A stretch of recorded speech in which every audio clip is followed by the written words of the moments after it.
Com sua Bíblia aberta, livro de Eclesiastes, capítulo 2, versículo 11.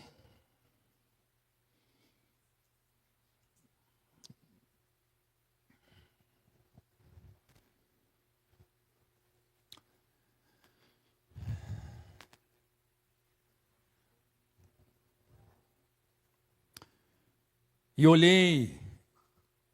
olhei eu para todas as obras que fizeram as minhas mãos, como também para o trabalho que eu, trabalhando, tinha feito.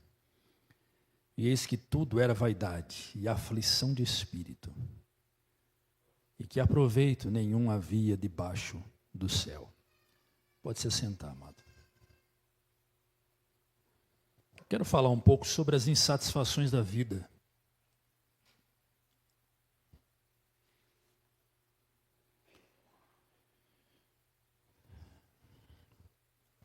E a realidade da insatisfação humana é uma. Às vezes sentimos que falta alguma coisa. Você já teve essa sensação de conquistar algo que você queria muito? E pouco tempo depois sentir que ainda faltava alguma coisa? Sentir um vazio, alguma coisa está faltando. E essa vida moderna que nós vivemos, ela oferece muitas coisas para tentar preencher essa necessidade.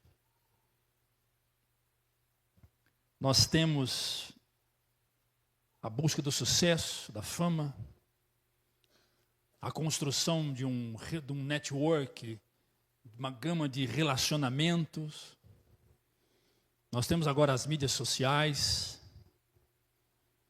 Facebook, Instagram, YouTube, e aí vai. Aonde você se expõe a sua vida, onde as pessoas curtem, comentam.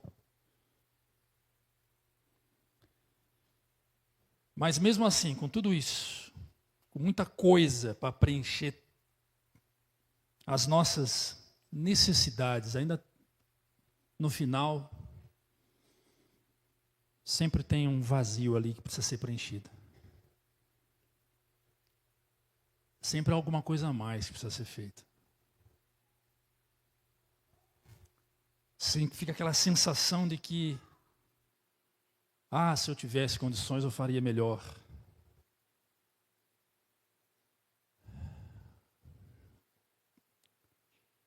Essa é a realidade da humanidade. Essa é a insatisfação humana. E isso não é novo, queridos. Eu amo o livro de Eclesiastes, na realidade, eu gosto muito dos livros de Salomão. E Salomão, com toda a sua sabedoria, riqueza, poder, fama, ele enfrentou essa realidade, a realidade da insatisfação. Incrível que pareça, Salomão, em seu tempo, foi o homem mais rico que existiu na história, no seu tempo. Mas foi um homem insatisfeito. Insatisfeito. E quando nós começamos a ler o livro de Eclesiastes, a partir do primeiro capítulo, você já começa a ver as insatisfações de Salomão. E ele vai tentar buscar sentido para a vida. Porque a insatisfação nada mais é do que a falta de sentido. Está faltando alguma coisa. Eu preciso entender isso. O que é que eu tenho que fazer para poder sentir melhor? Me sentir mais satisfeito, me sentir realizado. Então Salomão ele vai buscar isso. E a primeira coisa que ele vai buscar, tentando achar sentido, é no prazer. Acompanha comigo. Capítulo 2, versículo 1 ao 3. Disse eu no meu coração, ora vem, eu te provarei com alegria, portanto, goza o prazer. Mas eis que também Isso era vaidade. Do riso disse: está doido? E de alegria? De que serve esta? Busquei no meu coração como me daria o vinho, regendo, porém, o meu coração com sabedoria. E como reteria a loucura, até ver que seria melhor que os filhos dos homens fizessem debaixo do céu, durante o número dos dias de sua vida. O que Salomão está dizendo aqui? Eu provarei dos prazeres desta terra, das alegrias desta terra, de tudo aquilo que os filhos dos homens, ou seja, tudo aquilo que os homens têm para oferecer.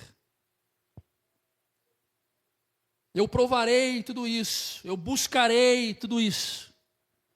E vamos ver se eu encontro algum sentido para as minhas insatisfações. E quando eu vejo esse texto, quando eu li esse texto, eu parei para refletir sobre esse texto, eu percebi que quem vive em busca de prazer acaba se afogando em excesso e morre por falta de sentido. Quem vive em busca de prazer acaba se afogando em excesso e morre. E morre de sede, porque ele sempre vai querer mais e nunca terá. Nunca está satisfeito. E Salomão queria tanto prazer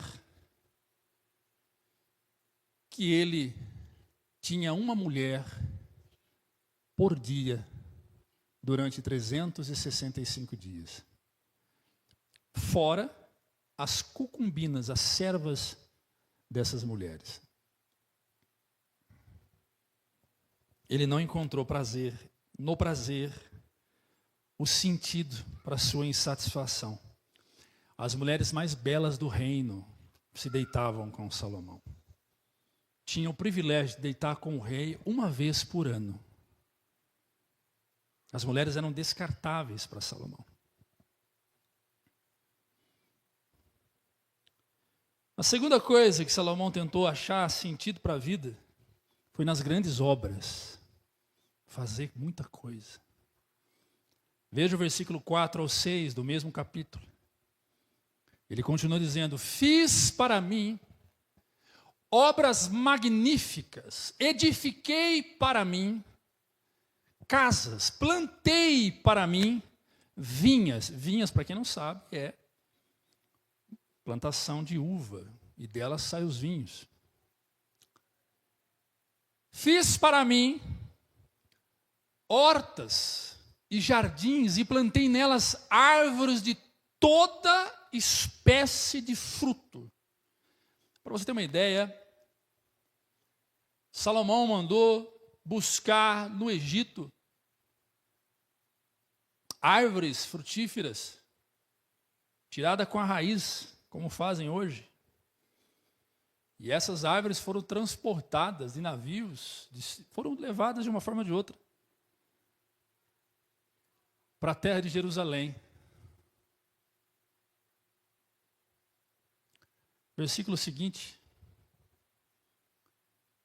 fiz para mim tanques de águas para beber, com eles o bosque em que reverdenciam as árvores. É Salomão buscando em grandes obras a satisfação para o seu vazio interno. O que eu aprendo com isso, pastor? O que nós aprendemos com isso? Quem constrói grandes obras para preencher o vazio da alma descobre que no final nenhum edifício sustenta o peso de um coração sem propósito.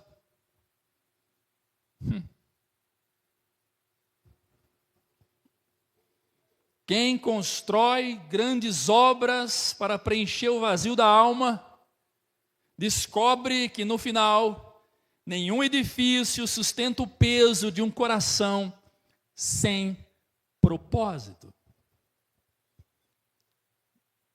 Quem sabe aqui no meio de nós, pessoas que já se julgam realizadas, convencidas pelos seus feitos, pelas suas obras,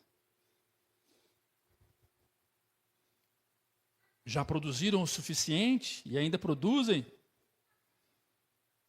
Agora é manter. Já fiz o que eu tinha, agora eu tenho que manter. As coisas se deterioram, as coisas se estragam. As coisas se desconstroem naturalmente.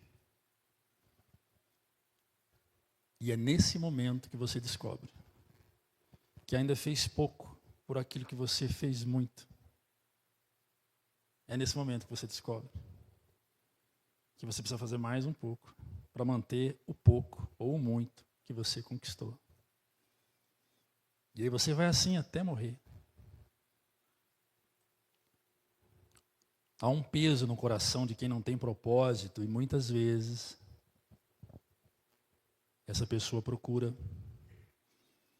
outros caminhos, outras formas para aliviar esse peso. E na realidade, querido, mais pesado fica. Mais pesado fica. Salomão buscou, além das grandes obras, na riqueza e no poder. Versículo 7 ao 10. Adquiri servos e servas. Tive servos nascidos em casa. Também tive grande possessão de vacas, de ovelhas, mais do que todos os que houve antes de mim em Jerusalém. Amontoei também para mim prata, ouro, joias dos reis, das províncias. Eu provi-me de cantores e de cantoras, e das delícias dos filhos dos homens, e de instrumentos de música, de toda sorte. E engrandeci-me, e aumentei mais do que todos os que houve antes de mim. A versão original diz: me tornei mais poderoso do que todos que houveram antes de mim, em Jerusalém. Perseverou também comigo a minha sabedoria. E tudo quanto desejaram os meus olhos, eu não neguei a mim. Eu não privei o meu coração de alegria alguma. Mas o meu coração se alegrou por todo o meu trabalho. E essa foi a minha porção de todo o meu trabalho. Se você sempre ouviu falar de Salomão, e a gente sempre citou Salomão aqui,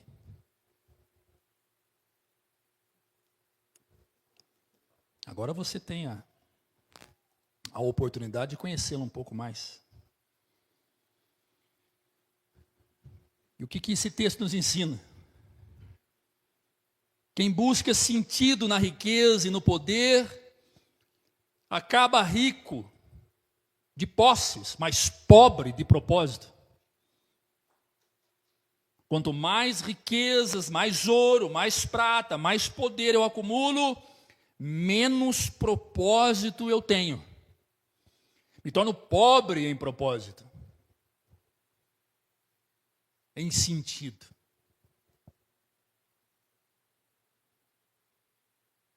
Salomão buscou sentido na riqueza e no poder.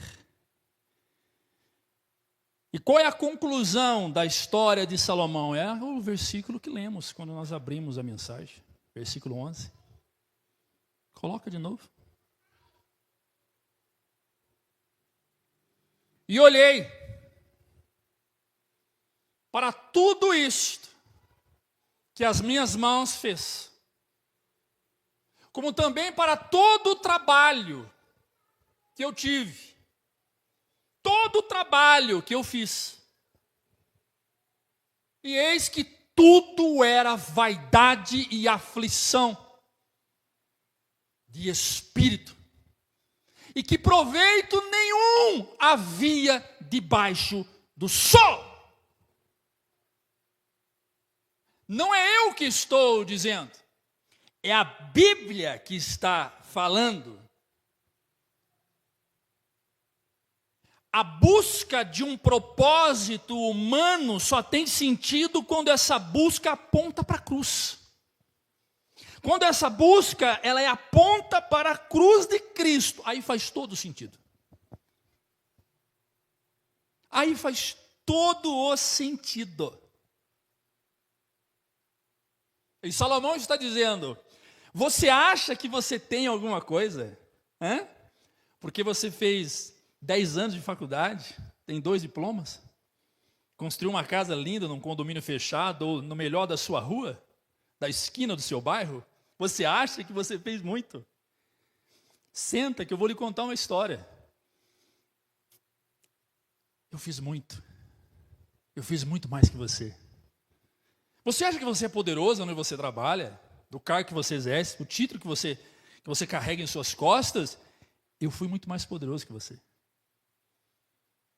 Você acha que fez um grande negócio e lucrou muita grana em cima desse negócio? Eu fiz negócios maiores que os seus.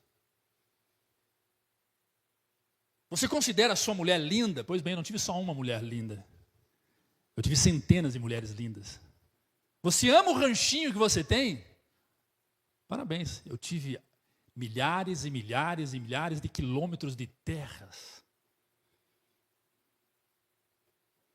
Eu tive tudo que um homem pode ter. E sabe o que eu aprendi nisso tudo? No final?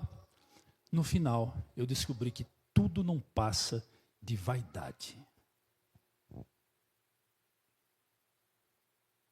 Que isso tudo faz nós perdermos o propósito,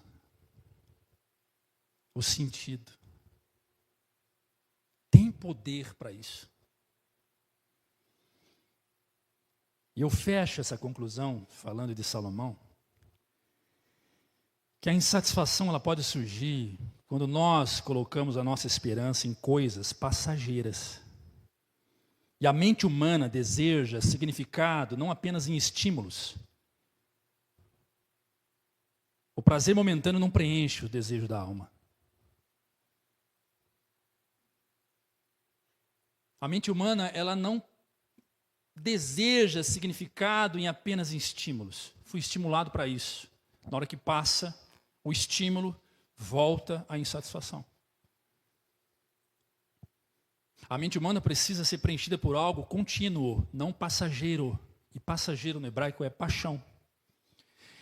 Paixão passa raiva.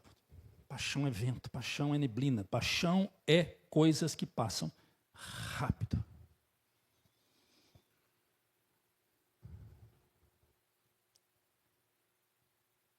Quando o homem coloca a esperança em coisas passageiras, significa que esse homem, essa mulher, está sem propósito de vida. E há um convite do Senhor Jesus chamando você para o propósito. Agora, pastor, por que estamos sempre insatisfeitos? Porque sempre surge alguma coisa que gera insatisfação. Sempre. Prova aqui nessa igreja aqui, a gente estava aqui olhando para as paredes estavam legal. Estamos satisfeitos, vamos pintar essa parede. Olha para você essa roupa bonita no seu corpo. Se ela envelhecer, você vai continuar com ela? Se ela envelhecer, você vai ficar insatisfeito. Você vai jogar essa roupa no lixo. Você vai dar embora. Eu desafio você comer, que nem eu já comi muito, miojo e ovo durante um mês.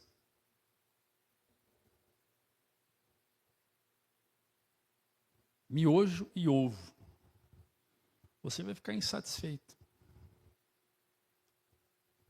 E vai pegar nojo do miojo. E vai fazer sentido o nome. Que nojo.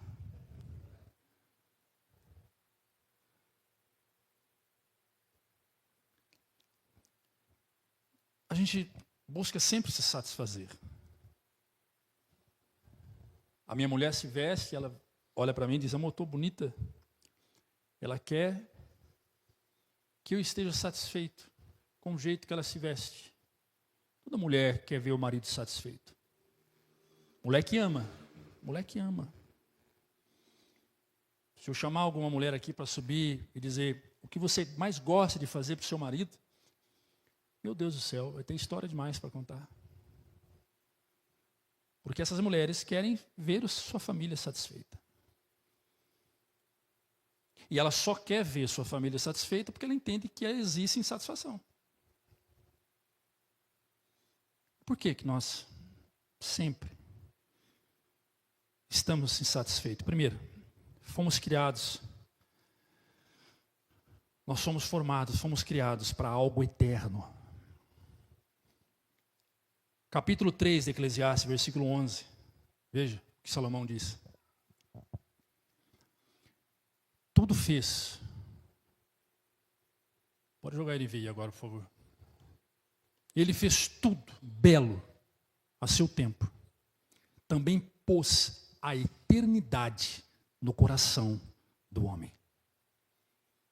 E que esse consiga compreender a obra que Deus fez do começo ao fim. Fomos criados com a eternidade dentro de nós. Por isso que nós vivemos insatisfeitos e corremos atrás de preencher vazios, porque nós fomos chamados para viver eternamente.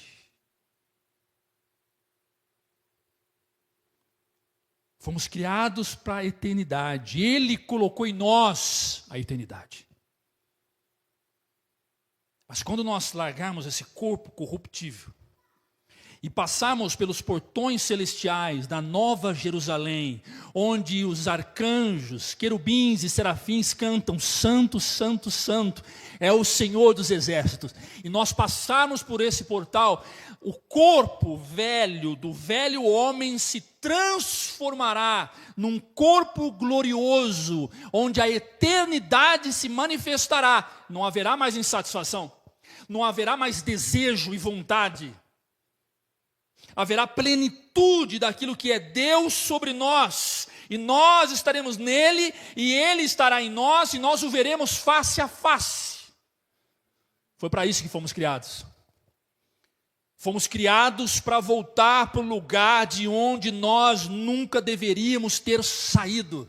Um lugar eterno, onde o eterno dos eternos, e não há outro eterno, ele se julga o tal. Ele se reconhece como grande. Ele é poderoso, infinitamente poderoso. Ele é eterno, infinitamente eterno. Ele é sobrenatural. E ele se manifesta no natural. E ele move os céus em seu favor. Ele empurra as ondas em seu favor. Como gotas de oceano, assim são as águas. Ou melhor, como gotas de água, de chuva, assim são as águas dos oceanos em suas mãos. Como a areia do mar. Cada grão, assim, é a humanidade para ele. Ele sabe quantos fios de cabelo tem em sua cabeça. Esse Deus eterno colocou em nós a eternidade. E ele faz um convite: volte para mim. Mas todos os dias a gente aprende a viver com o temporal. Deus é atemporal. Nós buscamos coisas temporais. Esse microfone é temporal, tem tempo para acabar. Logo vai para o lixo. E a gente se realiza. A gente se realiza com isso. E quando acaba, a gente quer outra coisa. E a gente se realiza. E quando acaba, a gente quer outra coisa. Os filhos crescem. A mulher vira para o marido e fala: vamos fazer mais um? Estou com uma vontade de ter um neném pequenininho. Dá-lhe mais um. Tem uns que tem uma facilidade, né? Faz igual coelhinho. Dá-lhe mais um. Vamos preencher uma necessidade. Qual? Ter neném. Vamos fazer neném. Coisa boa. Maravilhoso isso. Por que estamos sempre insatisfeitos? Porque a queda corrompeu nossa percepção de valor e propósito. Eu vou repetir. Porque a queda do homem lá no Éden, Adão e Eva, quando cai, corrompe o nosso entendimento sobre valor e propósito. Veja o capítulo 3 de Gênesis, versículos 6 e 7, a origem dessa distorção. A origem dessa distorção, a distorção da percepção. Quando a mulher viu que a árvore era boa para alimento, atraente aos olhos e desejável para dela se obter sabedoria, tomou do seu fruto e comeu. Também deu ao seu marido, que estava com ela, e ele o comeu. Então os olhos dos dois se abriram e perceberam. Perceber é percepção. Deixa esse texto aí, por favor.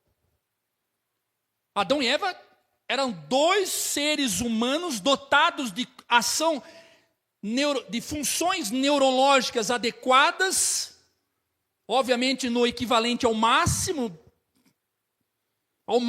do uso do seu cérebro. Eles não usavam apenas 20% da massa cefálica, usavam 100%. Inteligentíssimos, dotados de sabedoria e inteligência ao máximo. Afinal de contas, eram homens, era uma produção perfeita das mãos do Criador. Então, eles tinham percepção. Só que o texto está dizendo que agora abriram os olhos e perceberam que estavam nus. Por isso entrelaçaram folhas de figueira e fizeram algo para cobrir-se. Pode tirar o texto. O ser humano não passa a avaliar o que é bom com base na aparência e desejo próprio. O ser humano passa a avaliar o que é bom na palavra de Deus. Aqui começa a corrupção da percepção sobre valor. Tudo quanto Adão via e enxergava, tudo quanto Adão tocava, recolhia para si, tomava para si, tudo quanto Eva experimentava, se apropriava, tudo quanto eles faziam, eles se moviam, eles iam e vinham, eles se deitavam, eles corriam, eles mergulhavam. Tudo que eles faziam sobre a palavra, sobre o verbo que se manifestava no Éden. Havia a presença do Cristo em espírito que fluía naquele lugar. E sobre Cristo, sobre a palavra, eles moviam. A percepção do homem era dirigida pelo Espírito do próprio Deus. Quando eles olhavam para os animais, eles olhavam na ótica de Deus, pela visão de Deus. O nome que Adão deu ao elefante, ele só deu porque ele olhou para o animal na visão de Deus. Ele enxergava a partir de Deus. Tudo que ele fazia era por Deus, através de Deus e para Deus. Só que agora, o homem passa a olhar para si, não mais com o olhar de Deus, e sim com o seu próprio olhar. Volta ao texto de novo, que eu vou explicar para ficar muito claro. Então os olhos dos dois se abriram e perceberam que estavam nus. Se eu estou olhando para algo, volta o versículo anterior. Quando a mulher viu, ela olha para quê? Para onde que ela está olhando? Ela olha para uma árvore boa para alimento. Ela está olhando para onde? Para a árvore. Ela está desejando o quê? O que tem na árvore. Aquilo que ela olha é atraente. Só que o versículo seguinte diz: quando os olhos se abrem, os olhos já não estão mais lá, estão cá. Os olhares não estão lá, estão aqui. Depois que ela come, ela se sente realizada, ela adquire um conhecimento que até então ela não tinha? Sempre teve. Sempre teve. É porque esse conhecimento fluía de Deus para ela, de Deus para ele. E agora é dele para com Deus, é dele para com o outro, é dele para com as coisas, é dele para com ele mesmo. E quando ela olha para si, ela descobre que está nua. Ela já estava nua desde a concepção e desde a criação do próprio homem, ela sempre esteve nua. Perdeu a sua base de avaliação. Deixa eu dizer uma coisa para você. Nós só sabemos a diferença entre o que é ruim e o que é bom por causa disso aqui.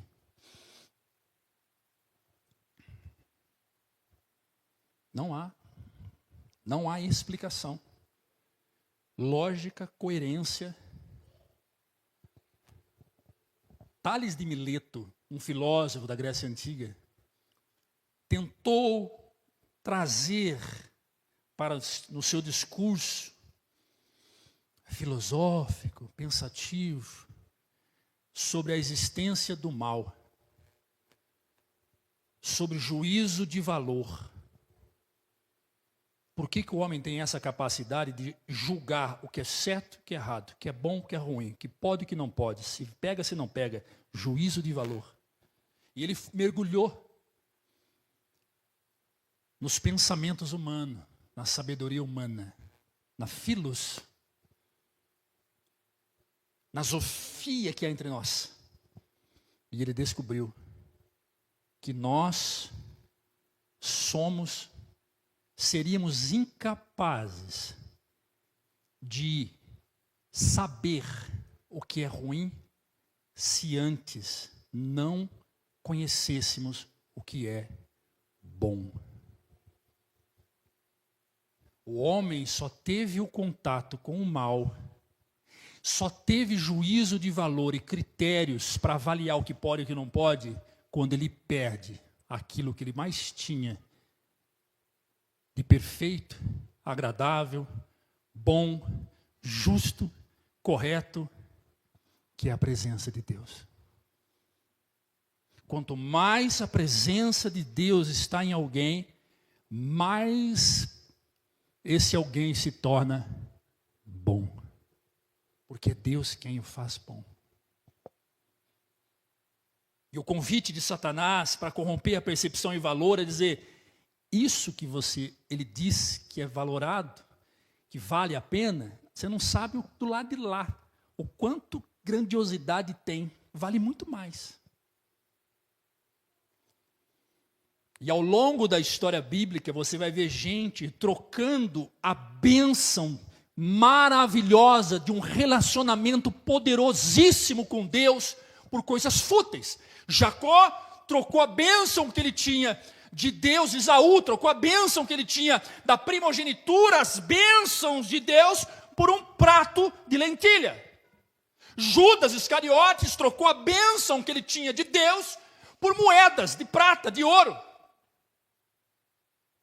Quem está entendendo? Diz amém. Estão meio assustados, é? Nós só avaliamos o que é bom com base em desejo próprio. Tudo que você diz que precisa, você só diz que precisa com base de desejo próprio. Vou trocar de carro, desejo próprio. Vou trocar de roupa, desejo próprio. Isso não é bom para minha filha comer, desejo próprio. Esse caminho não é bom para a gente caminhar, desejo próprio. Tudo isso é seu, nasceu com você, você aprendeu com alguém, está dentro de você.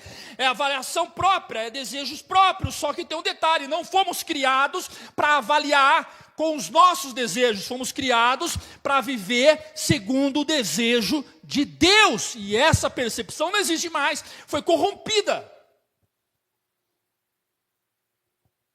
Não existe mais, não tem como mais. O Espírito diz, perdoa, e nós fazemos o quê? Afastamos. O Espírito diz honra, e nós fazemos o quê? Rejeitamos. O Espírito de Deus, dê e eu darei para você. E o que nós fazemos? Tiramos.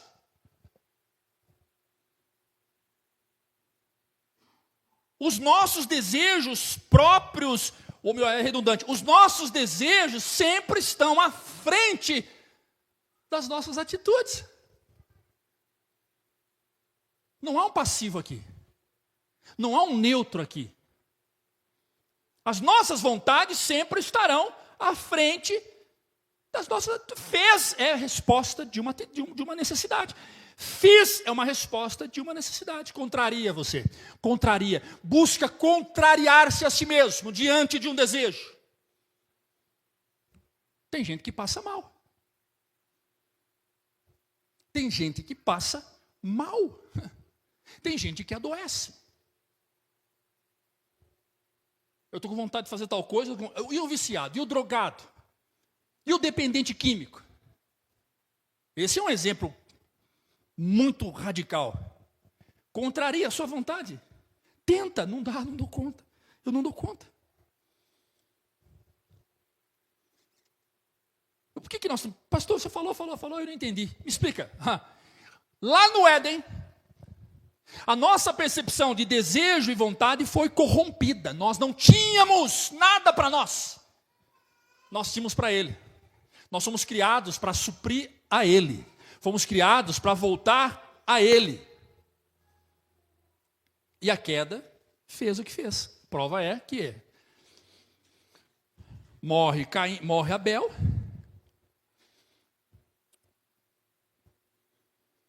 Eva disse para Adão: vamos fazer outro filho.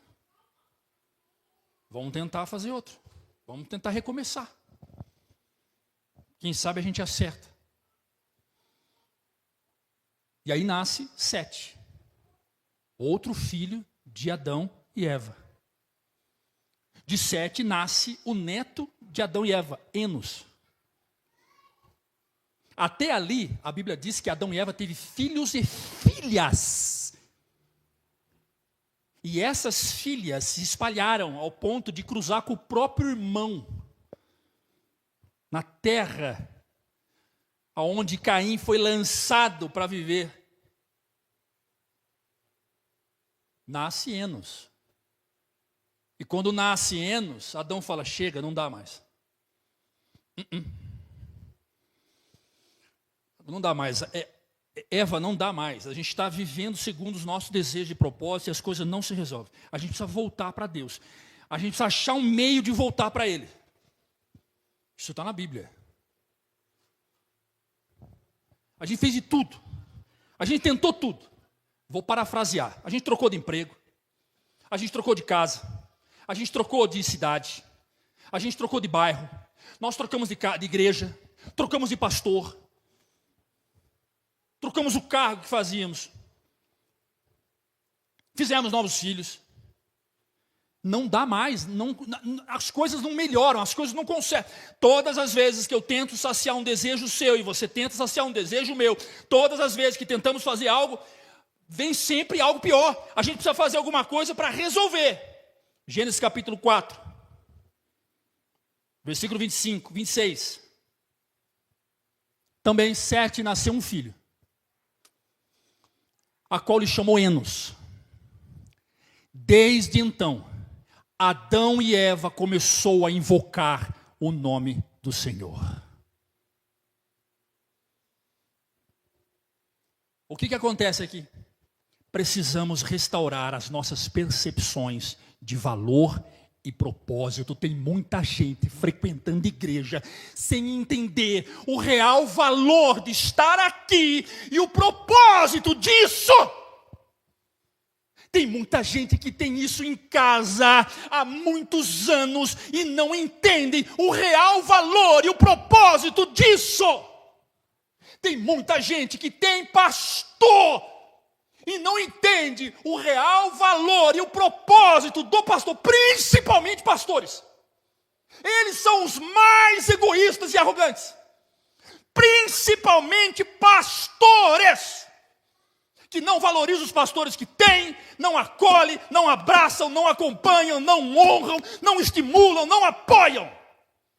E tem um monte de igrejas por aí, de pastores se julgando alto, independente, e fazendo discípulos egoístas iguais a si mesmo. Há um propósito de eu estar aqui na sua vida. Há um propósito de você estar nesta igreja. Há um propósito de você falar que crê nisto. Há valor nisso tudo. Só que o diabo corrompeu a percepção.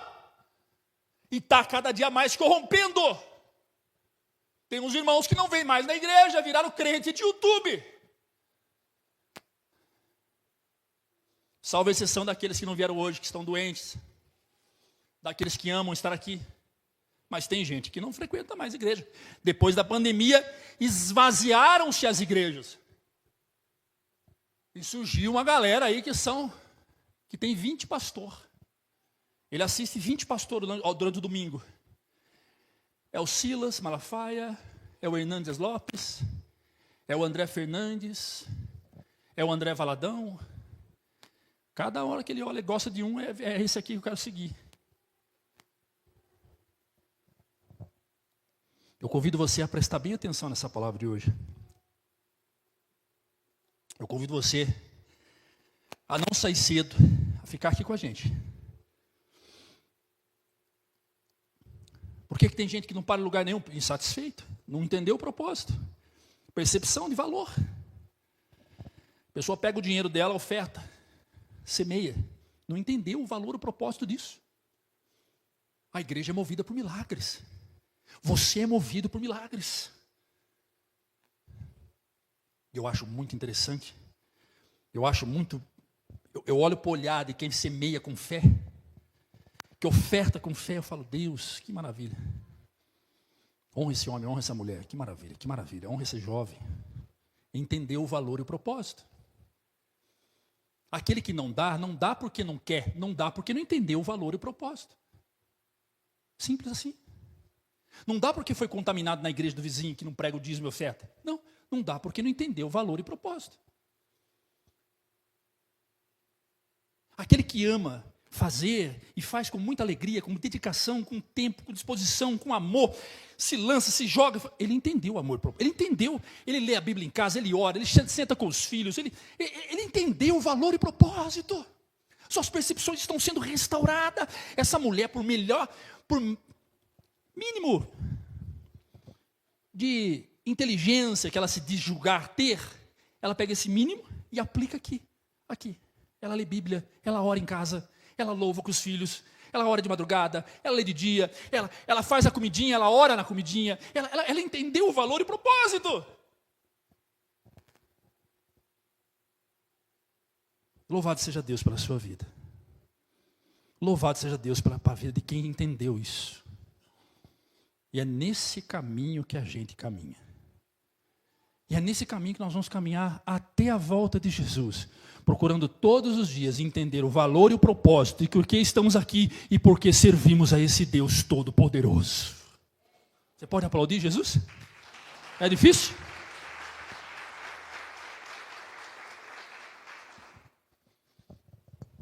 Me perguntaram por que o senhor quer, por que eu tenho que ser sua ovelha, pastor? Por que eu tenho que ser, eu congregando nessa igreja, eu tenho que aceitar o senhor como meu pastor? Eu falei, na hora que você entender o valor e propósito, você terá a resposta. Na hora que você entender o valor e propósito do ministério pastoral, você vai entender o propósito. Enquanto você não entender, ninguém vai conseguir te pastorear, meu filho. Ninguém vai conseguir lhe pastorear. Encontrei que sujeito, aqui no posto de gasolina, não é mesmo da igreja não. Aqui nesse posto aqui, com um carrão. Eu nunca entendi porque que a gente tem que frequentar a igreja e tem que aceitar um homem falho, pecador, como nosso pastor.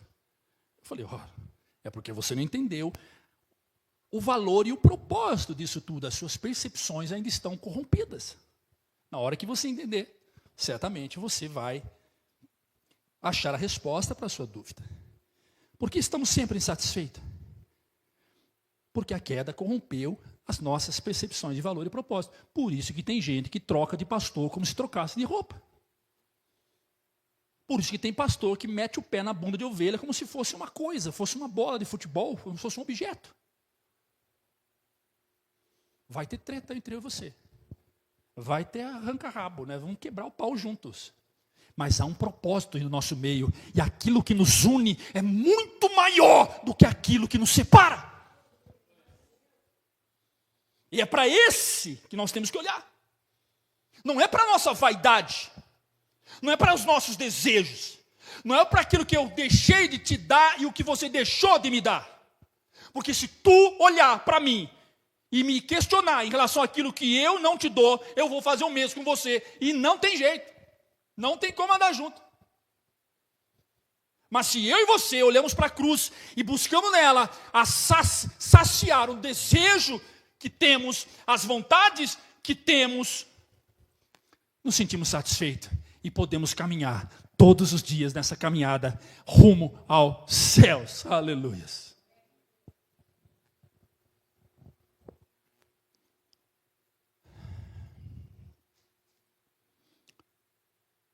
Por que estamos sempre insatisfeitos? Porque trocamos o Criador pela criatura.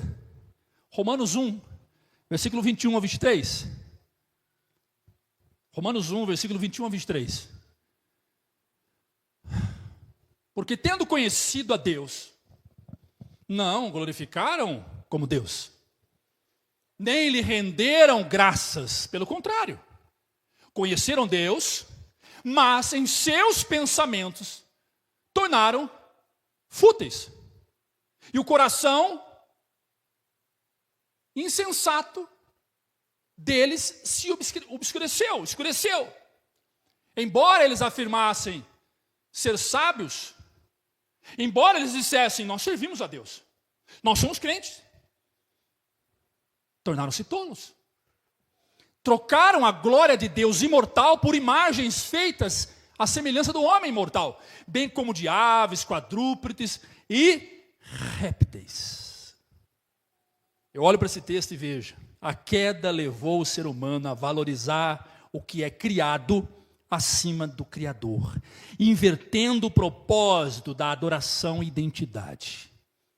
Nunca coloque as coisas criadas acima do Criador. Não dê mais importância para aquilo que foi criado do que dá aquele quem criou.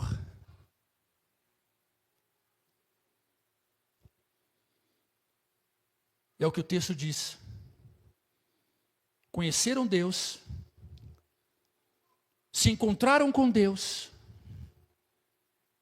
mas em vez de glorificar a Deus, glorificam a si mesmo.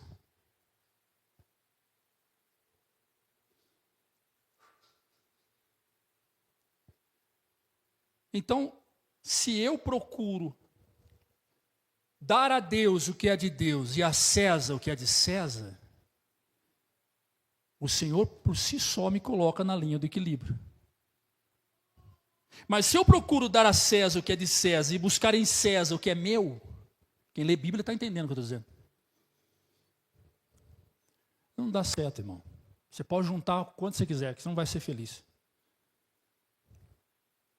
Você sempre vai ter pau na sua casa, crise interna, sempre vai ter problema que você vai diariamente ter que... Preciso buscar, entender, preciso satisfazer, preciso preencher. Essa semana mesmo, recebi um pastor no meu gabinete pastoral. No meu consultório. Em breve vou ter outro aqui, em nome de Jesus. Angústia, tristeza, dor, sofrimento, choro. Chorou muito, muito. Sueli está aqui como prova. Muito, muito, muito. Eu perguntei, você pregou domingo? Sabe o que ele disse? Preguei. Como é que você conseguiu subir no púlpito? Moído. O que você está sentindo? Um vazio gigantesco dentro de mim. Um pastor.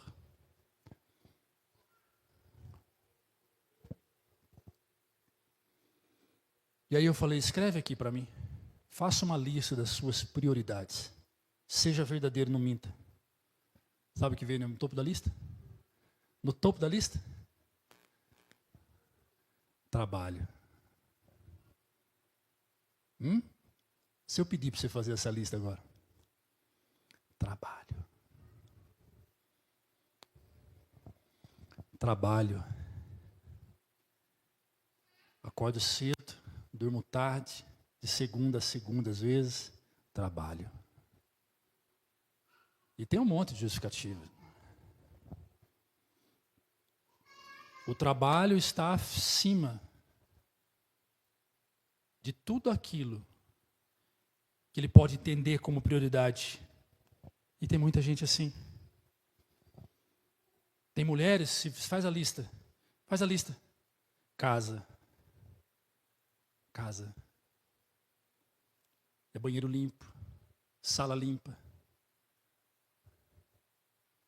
Você sabia que tem gente que não recebe gente em casa porque tem medo de sujar a casa?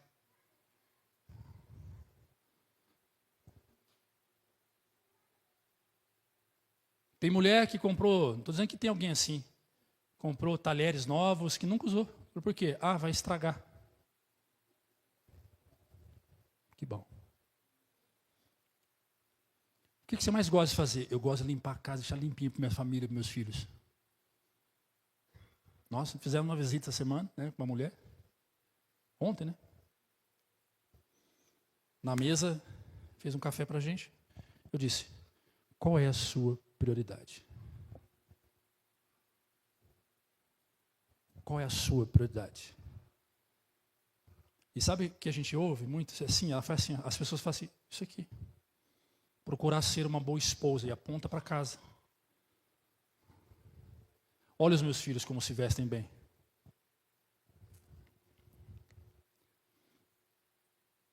Não. O reino tem que ser a sua prioridade.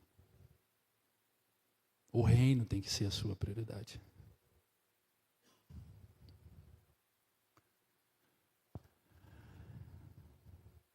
É o reino. A queda do homem levou o homem a valorizar mais uma casa do que a adoração nessa casa. Existe o culto à limpeza, existe o culto ao trabalho. Tem gente que chega para trabalhar, ele não diz assim, Deus, eu te glorifico pelo meu emprego. Deus, eu te glorifico pelo meu trabalho. Quanta gente desempregada, glorifico. Não, tem gente que chega no emprego e faz assim, ó. Senhor, glorificado seja o meu trabalho. Transfere a glória para o trabalho. Se não fosse esse trabalho, nós estaríamos passando uma luta, hein? Se não fosse essa nossa profissão. Transferiram a glória de Deus para as coisas. Você sabe o que mais me deixa encantado e feliz da vida? É que pelo menos uma pessoa vai sair daqui entendendo. E essa pessoa vai dar um amém agora bem forte. Era só uma.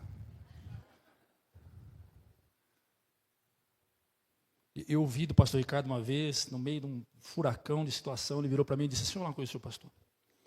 Eu já criei minhas filhas, desculpa, vou compartilhar isso. Já criei minhas filhas tudo grande, já tenho neto. Pastor, eu preciso de pouquinho. Estou chegando nos 60 anos. Pouquinho, só para viver. Estou satisfeito. Pouquinho tá bom. Se Deus quiser dar muito, ele dá, mas um pouquinho. Eu pergunto você, você está pronto para viver com um pouquinho? É que o pouquinho para alguns é R$1 milhão. Nós estamos falando de pouquinho mesmo. A minha conversa com o pastor Ricardo era de pouquinho mesmo. Você está pronto? O vento vem. O vento vem, a época de seca chega.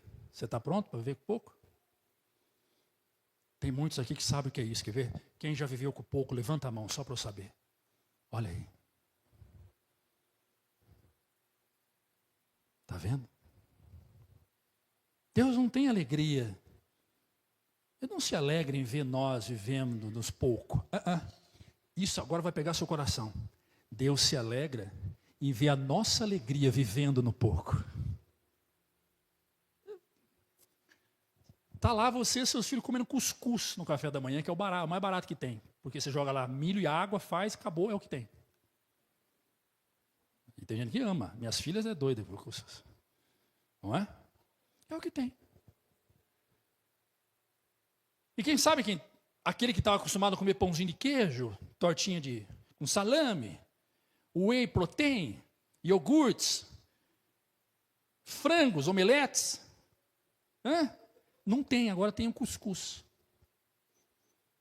Você acha mesmo que Deus está olhando para isso? Você acha mesmo que Deus está olhando para que está faltando um iogurtinho light?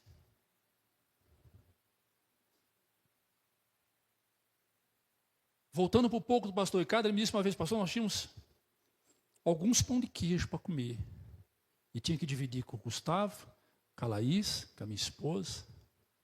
E nós demos glória a Deus num momento de crise, de falta, de dor. E a gente viu a mão de Deus ali no pouco. E Deus cuidando de nós. Só que tem um detalhe. Ele com a esposa já tinha vivido no muito, experimentado muito. E agora ele se vê no pouco. Mas eu disse, obrigado, Senhor, é o que temos. Você acha mesmo que Deus está olhando para você e está falando, está faltando, está faltando a manteiga de leite, é isso? Eu vou me entristecer por isso. Está faltando iogurte para suas meninas? Que pena. A bolacha não é Mabel? Poxa, que tristeza. Você acha que Deus vai olhar isso? Hein? Quem sabe você abriu o guarda-roupa, olhou, está aquele sapato velho, desde o ano passado, aquele mesmo vestido, você fala, mas Senhor, e chora porque não tem um vestido novo. Você acha que Deus se compadece com isso? Não. Deus se alegra com a nossa atitude no meio disso. E Ele se entristece com nossa atitude no meio disso. Ele não vai chorar por você porque está faltando pão. Não. Ele dá um jeito. Ele manda alguma coisa para matar sua fome, pois a Bíblia diz que o justo não mendigará o pão. Ele vai chorar com você enquanto você chora. Você chora dizendo, Senhor, está difícil, mas eu sei que vai passar.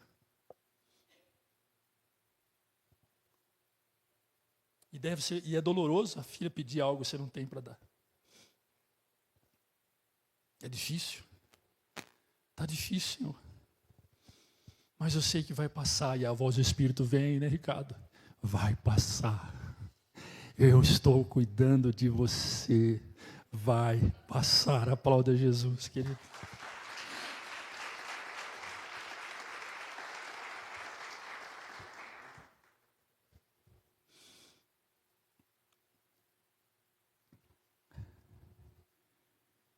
Eu poderia ficar aqui até 10 horas da noite, eu me exagerei na mensagem, tem mais uns 15 PowerPoint aqui para frente.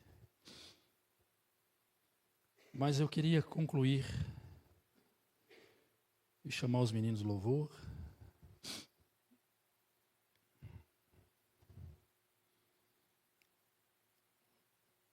Como lidar com a insatisfação, pastor? Reconheça o vazio como um convite de Deus. Mateus 11, 28.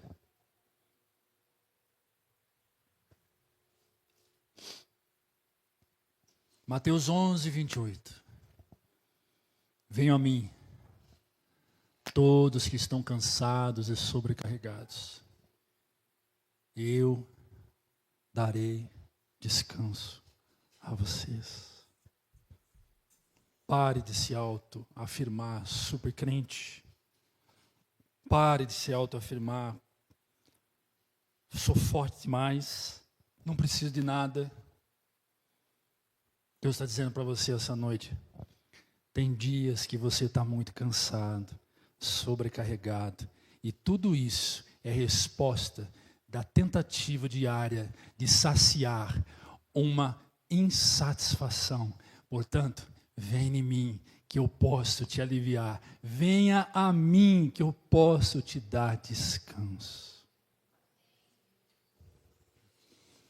E a insatisfação, ela pode ser um alerta espiritual. E em Jesus você encontra alívio e descanso para a sua alma. Glorifique a Deus por aquilo que você tem. Glorifique a Deus pelas suas realizações. Se você trocou de carro, comprou uma casa, trocou de emprego.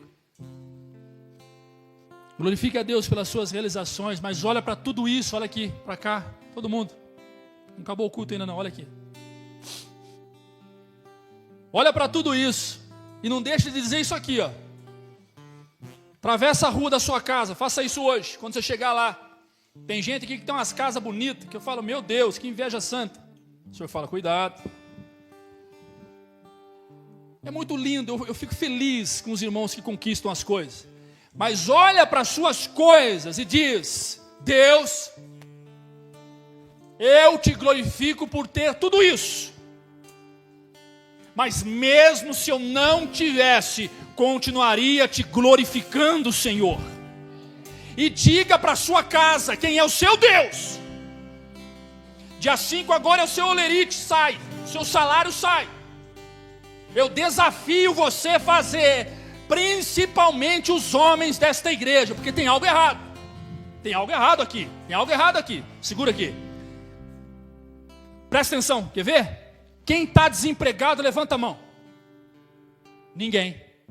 Então significa que era para todo mundo ser dizimista.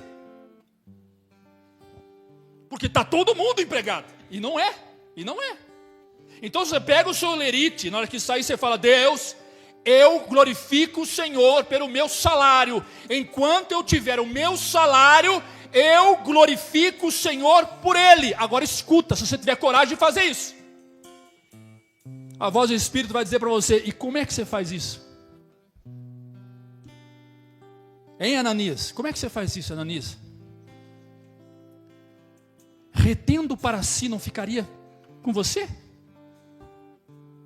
Por que tomastes para si aquilo que não é seu? Como é que você faz isso? Glorifique a Deus com os seus recursos. Glorifique a Deus com o seu dinheiro. Pastor, você está pedindo dinheiro. Não estou pedindo dinheiro. Eu estou lhe ensinando que a origem da cobiça, da avareza, é eu transformar o dinheiro em meu Deus.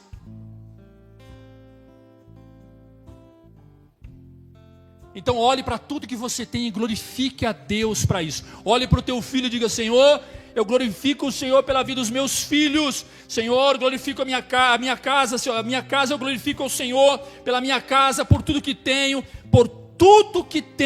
e por tudo que irá fazer. Olha a dica para vocês de louvor. Por tudo que tenho e por tudo que irá fazer. Se coloque de pé, aplauda ao Senhor Jesus. Amém?